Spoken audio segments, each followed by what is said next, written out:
All right, this will be the last video for simplifying expressions, TEK 11. We're continuing the TEK 11B.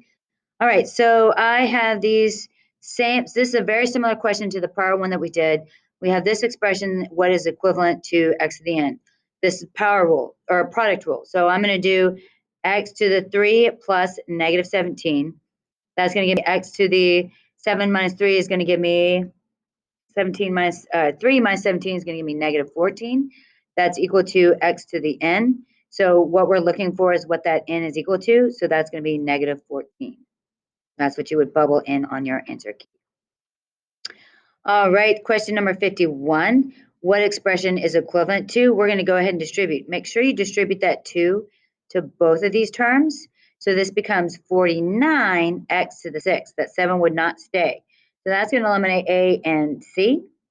Now this is the square root of x to the 8th. So that's x to the 8 divided by 2, which gives me 4.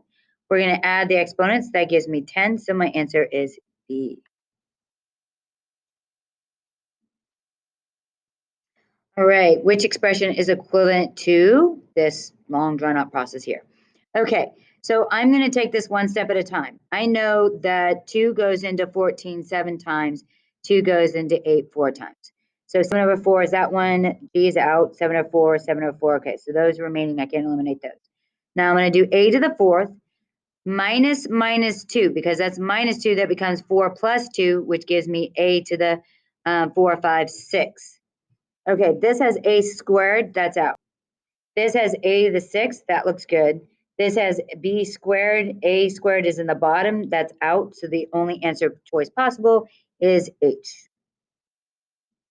All right, the circle has a radius of this expression, and the area of the circle can be found using pi r squared. What is the area of this circle in square centimeters? All they're doing here is they're wanting you to take the area, which is going to be equal to pi times 6x to the 9th, y to the 5th, and they want you to square it.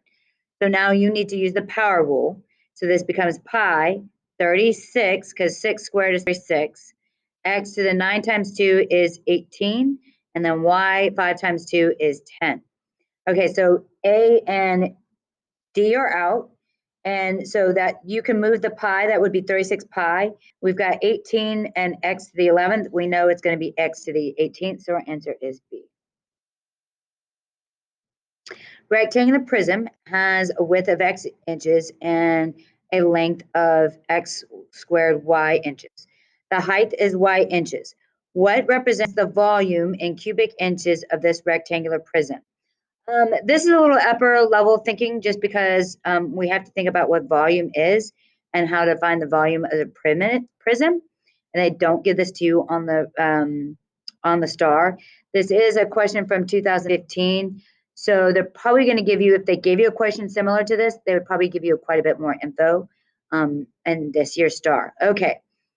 We know if we're talking about a rectangular prism, the area of that base, okay, would be the length times the width, okay? So this would be, so big B would be equal to the length times the width, okay? So this would be x times x squared y. So this would give you x cubed y, okay? Now we're going to say the volume is going to be equal to x cubed y times the height, which is y squared. So now that gives me x cubed, y cubed. So that gives me my answer, J. And that's how you would handle that question on that. That is definitely one of those that it's more of a thinking question. And that is the very last question in this TEK. I will see you next time. See you later.